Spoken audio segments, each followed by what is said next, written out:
Good Sunday morning to you. Today is August 20th, and today's text is found in Matthew 15, starting in verse 21 and going through 28. Leaving that place, Jesus withdrew to the region of Tyre and Sidon.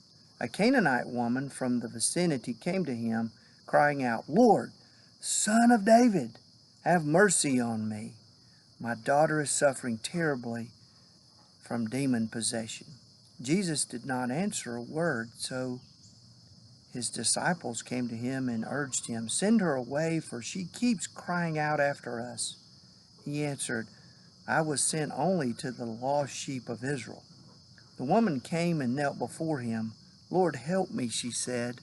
He replied, "It is not right to take the children's bread and toss it to their dogs." "Yes, Lord," she said, "but even the dogs eat the crumbs that fall from the master's table." Then Jesus answered, "Woman, you have great faith. Your request is granted." And her daughter was healed from that very hour. It's the word of God for the people of God. Today's message is called "A Place at the Table." There's a companion passage that I would encourage you to read, Isaiah 56, verses 1 and then 6 through 8, that give a great deal of background. There's also Psalm 67 that is helpful as well. Let me explain my glasses. I had cataract surgery this week, so this is something you probably see for a couple more weeks. Okay. Well, 2 weeks ago, Kim and I were on the island of St. Lucia, and there were a lot of restaurants at this resort, and over the course of the days that we were there, we got to eat at 6 of them. Most of them you could just walk up and they would seat you at your table. It seemed like they always were looking for the very best table with a view, and there were some spectacular views. The concierge at the resort had recommended that we have dinner at one of the other resorts for our last night. So she made her reservations, and she booked us for a bus. And so we took a 45-minute bus ride over to this beautiful resort on a bay. And we walked out on this dock to an open-air restaurant. But when we got there, and of course it was a gorgeous, gorgeous evening. The sun was setting over the water, but we found out she couldn't find our reservation. For a moment, my heart sank, because I was thinking, that bus doesn't return until 8 o'clock, and it's several hours. What were we going to do? Well, she seated us anyway, and then later on in the course of the evening, she told me that she had found our reservation. Once again, it was another great table and great service. I was watching a TV show recently, and there was an Indian man of Indian descent who was trying to book a table at his parents' favorite restaurant, only to be discouraged in being told that he couldn't book that table. It was their anniversary, and he very much wanted the table right in front of the window, and you could just see his frustration, and he didn't know why he was being denied. Yet he persisted and eventually was able to obtain that table. Today we have a woman who was persistent in her faith. She wanted something from Jesus, and it didn't seem like there would be any barriers that she and Jesus wouldn't cross together. Now let's get some background. Remember last week, Jesus and the disciples were on the lake. the Sea of Galilee, as it's called. In chapter 14, it says in verses 35, 36, when the men of the place recognized Jesus, they sent word to all the sick in the surrounding countries. People brought all their sick to him and begged him to let the sick just touch the edge of his cloak, and all who touched him were healed. Chapter 15, verses 1 and 2 tells us a different group arrived, that Pharisees and teachers of the law had arrived from Jerusalem, and they wanted to know why Jesus' disciples had not followed the tradition of the elders. Why don't they wash their hands before they eat? In a strongly worded reply, Jesus rejects not Judaism, for Jesus is a Jew, not even Pharisaic Judaism, but he is insistent that they have created human rules and traditions that are actually prohibiting people from worshiping God. Verse 21 says, Jesus left that place and withdrew farther away in a northwesterly direction, going to a region on the Mediterranean coast known as Tyre and Sidon. There's two cities on the Mediterranean there, and Jesus and his disciples have completely left Galilee, it seems, and are possibly in part of what once was the kingdom of Phoenicia and at this time is known as Syria. They're in the Gentile world. There are Jews, small groups living in the cities of Tyre and Sidon. So what happened next is not that unusual, except that it's a Canaanite woman. Jesus encounters a Canaanite woman, and the Canaanites were an ancient inhabitants of the land of Israel. Now, going back in your Old Testament, you would remember that when Moses is leading the people of Israel out of Egypt, he turns that responsibility over to Aaron, and then finally, of course, Joshua becomes the leader of this campaign. And so the Hebrew people are sending spies, of course, into the land of Canaan, and the spies come back and report that it is a land flowing milk and honey. And this was the land of the Canaanites. So the Hebrew people will have to encounter and battle the Canaanite people to inhabit the land once again. Despite this fact, Jesus and this woman, this Canaanite woman, possibly had three common ancestors. There were three women in Jesus' genealogy of Canaanite descent. First of all, there was Rahab.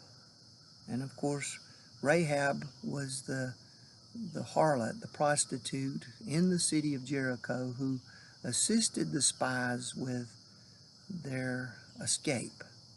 And then there was Tamar, who was basically done wrong by her in-laws and has to have things made right for her own safety and protection. She is an ancestor of Jesus as well. And then there's finally Ruth. Ruth, a Canaanite woman who follows her mother-in-law, who is a widow. They all are widows at this point. Naomi has lost her husband and her two sons, and so Ruth won't leave her. She says, "You're my people," and so these three women, as I said before, are possibly common ancestors of this woman and Jesus. Now, this Canaanite woman came to Jesus crying out, "Lord, Son of David, have mercy on me. My daughter is demon-possessed and is suffering terribly." At first, Jesus doesn't say a word. Silence. This woman is a Gentile, and she is crying out to Jesus. Stunned, maybe, is the reaction that best describes this situation. The disciples didn't want Jesus to have anything to do with her. But just like on the day that Jesus fed the 5,000, they're kind of on the wrong, no, they are on the wrong side. I agree that that it looks like Jesus might be in agreement with them at first. He says, I was sent only to the lost sheep of Israel. Of course, I'm reminded in the Gospel of John that Jesus says, I've got other sheep that you don't know about. But let's remember our Old Testament passage today from the prophet Isaiah. There it says, Thus says the Lord God who gathers the outcast of Israel, I will gather others to them. Ah, yeah, she's one of them. And she recognizes Jesus and falls before him. She calls him the anointed one, really. Lord, Son of David, help me. Lord, help me. Now, scholars are often baffled and debate this next response from Jesus. He says it's not right to take the children's bread and toss it to the dogs. Now, before we become overly concerned with the words, which understandably they do seem harsh, or are harsh, but let's look at the actions of Jesus. Look where he is. Geographically, he's in her land. He's way out of Israel. And he never denies her access. He doesn't send her away. She's a woman. She's a Gentile. And her child is demon-possessed, which, according to the law, I guess, would make her unclean, a foreigner. Was Jesus just echoing the long-held cultural bias against this woman and her people? But his actions are about to prove otherwise. Is there possibly even humor here that we are missing? Is it a test of her faith? Whatever it is, she does not leave, and she does not leave disappointed. She says, Yes, it is, Lord. Even the dogs eat the crumbs that fall from the master's table. Now, as harsh as this may sound, that's exactly how pets were treated at that time. They got fed from the table. Jesus has no intentions of leaving this woman out either. As I was writing this, I was looking out, and we have a picnic table in which I'm actually sitting at right now. It's our outdoor dining space, and we use it quite often. Well, despite the fact that we try to keep the dogs off the deck, there's one right here with me right now, it's often a difficult and losing battle. And inevitably, they're going to get the scraps, whatever they may be from that meal. So at that very moment, this woman received mercy from Jesus.